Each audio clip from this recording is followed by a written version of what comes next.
फिलिस्तीन तो उनको जो है आज़ाद करना ही पड़ेगा, उसके लिए चाहे हम लोग की जान चली जाए। सभी सनातनी भाइयों बहनों को हर हर महादेव। मैं दुर्गेश गोस्वामी। आज बिना बात करते हुए हम भाईचारा के बहुत बड़ा एक नमूना दिखा रहे हैं कि हिंदू और मुस्लिम में कितना भाईचारा है, कि इजराइल और हमास में लड़ाई हो रही है और यहाँ भारत में धरना प्रदर्शन जारी है। आप लोग भी वहाँ जाने को तैयार हैं? बिल्कुल, पूरी दुनिया के मुसलमान तैयार है फिलिस्तीन के लिए, और मस्जिद अक्सा के लिए हम लोग अपनी जान देने के लिए तैयार हैं। ये गलत हो रहा है। हम फलस्तीन के साथ हैं क्योंकि हमास सब सपोर्ट में है। हमास की निहत्ते बच्चे मारे जा रहे हैं वहाँ पे। हम तो मुसलमान हैं ना, हम तो मुसलमानों के पक्ष करेंगे ना। अब बताओ, मैं बच्चे छोटे छोटे बच्चे मारे जा रहे हैं, मोदी जी ने एक फेरा उनके बारे में ट्यूज नहीं करा। उसके साथ खड़े होते हैं फिलिस्तीन की। जी, फिलिस्तीन के साथ हैं हम तो।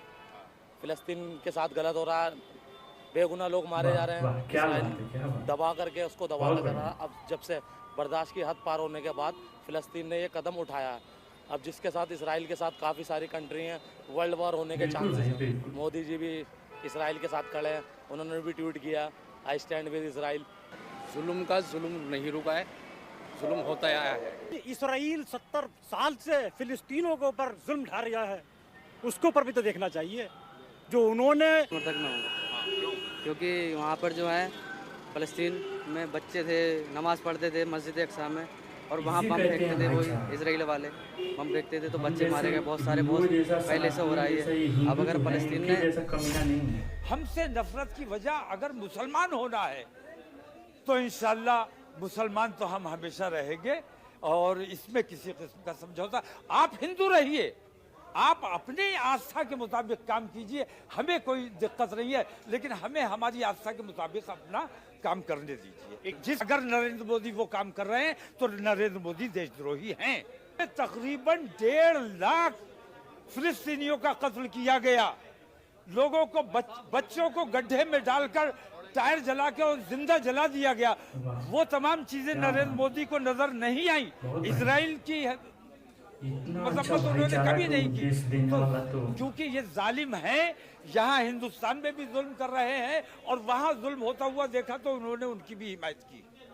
मुल्क में हर हुकूमत ने पैलेस्टीन के कॉज को सपोर्ट किया है, और ये स्टैंड अपनी हुकूमतों का रहा है कि फिलिस्तीन को ये पूरा हक और इख्तियार हासिल है कि वो एक इंडिपेंडेंट और सॉवरेन और एक आज़ाद मुल्क हो, और उसको तमाम ये इख्तियारात हासिल हो। इसराइल मार रहा है फिलिस्तीनियों को, वो आतंकवाद नहीं था, वो आतंकवाद नहीं है। हमास ने ये किया, लेकिन इससे 75 साल से इसराइल बराबर कर रहा है। आपने देखा अनगिनत, कम से कम 30,000 लोग उनके मारे जा चुके हैं, अनगिनत बच्चे, अनगिनत बूढ़े, और हर तरीके से। भला इसराइल से कोई लड़ सकता है? मुट्ठी भर लोग हैं, वो एक छोटा सा संगठन है। जब हमास को आतंकी संगठन कहा जाता है तो हमें तकलीफ होती है। भारत के लिए अगर कोई आदमी आवाज उठाता है तो वो आतंकवादी नहीं होता, वो मजलूम होता है जो अपनी आवाज मतलब अपने हक के लिए आवाज उठाता है। फिलिस्तीन वाले अपने हक के लिए आवाज उठा रहे हैं, तो वो अगर हमास आतंकवादी है, फिलिस्तीन आतंकवादी है, तो हम भी आतंकवादी हैं, आप भी आतंकवादी हैं। देश का हर वो इंसान आतंकवादी है जो अपने से जुड़ी हुई हर चीज की हिफाजत करता है। जो फिलिस्तीन हमेशा रहा, आज के प्रधानमंत्री क्या पोजीशन है, उन्होंने एकदम से इजराइल का स्टैंड ले लिया है।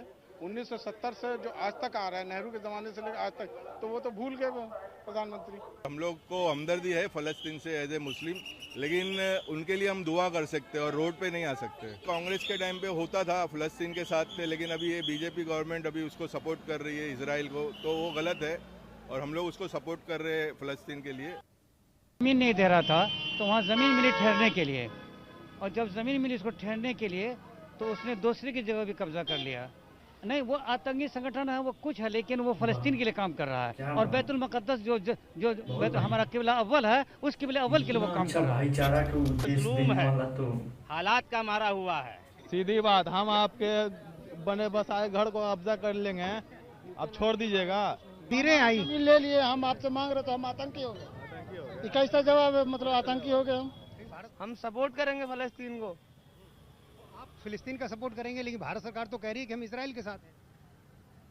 हम वहाँ नहीं जा सकते, नहीं कर सकते हमारी सरकार, मगर हम दुआ कर सकते हैं। हमारा अल्लाह ने हमारे लिए जरिया बनाया हुआ, हम दुआ करेंगे। बहुत पहले देखा जाए तो इजराइल ने बहुत जुल्म किया है फिलिस्तीन पे, आज उसका जवाब दिया जा रहा है तो उसे आतंकवाद बोला जाता है, लेकिन तो एक आतंकी संगठन है। देखिए ये अब बताइए भाईचारा कितना है और हमें मूर्ख बनाया जा रहा है जाति जाति में बांट के, और यही सब बताने के बाद जिसका कोई हद हिसाब नहीं है, लेकिन उस पर कोई रोक टोक नहीं है। अब यहाँ तक कि सोशल मीडिया वाले भी भेदभाव करने लगे हैं कि नहीं, अगर हिंदू समाज में कोई बोल रहा है तो इसको ऐसे बैन कर देना है, इसे 3 महीना या जो भी या यूट्यूब सोशल मीडिया से हटा देना है बिल्कुल। अब ये देखिए इजराइल और हमास में लड़ाई हो रही है और यहाँ इन भाई लोग को जान जा रही है, इनको हमदर्दी है, एक जो खाना खा रहे हैं वो पच नहीं रहा है। आप कह रहे हैं, अब मोदी जी की देखिए, मोदी जी तो भाईचारा निभाने के लिए कितने ऐप निकाले थे कि इनमें 5 लाख रुपया छूट रहेगा, हॉस्पिटल में जाएंगे दवा कराने। तो आयुष्मान जो कार्ड बन रहा है वो किसके लिए अभी आपको मालूम नहीं है, ये हम अगले वीडियो में बता देंगे। जिनका 6 रहेगा बच्चा, मतलब टोटल मिला के कम से कम 6 सदस्य होना चाहिए, तभी आपका नाम जोड़ पाएगा, उसका लाभ उठा सकते हैं। आप 4 सदस्य हैं तब भी आपका लाभ नहीं मिलेगा। तो जाहिर सी बात है कि इसको खुश करने के लिए निकाले गए थे। बीजेपी कुछ उधर बाबा कहीं कहीं से मुस्लिम लोग बोल दिए कि नहीं हम बीजेपी के साथ में, तो बीजेपी समझ आ रही अब तो मुस्लिम मेरे फेवर में आ रहे हैं। उनको खुश करने के लिए बहुत तमाम तरह की योजनाएं चलाना शुरू कर दी मोदी सरकार। यार 2024 में तो और वोट मिलेगा, हम तो और ज़्यादा सीटों से मैं जीत के आऊँगा। लेकिन सबसे उलट हो गई है, इधर इजराइल और हमास में लड़ाई हो गई, पूरा पोल खुल गया कि कितना मुस्लिम बीजेपी के साथ में। अब इस पे आपको क्या कहना है, आप लोग कमेंट करके और सब्सक्राइब करिए और अधिक से अधिक शेयर कीजिए।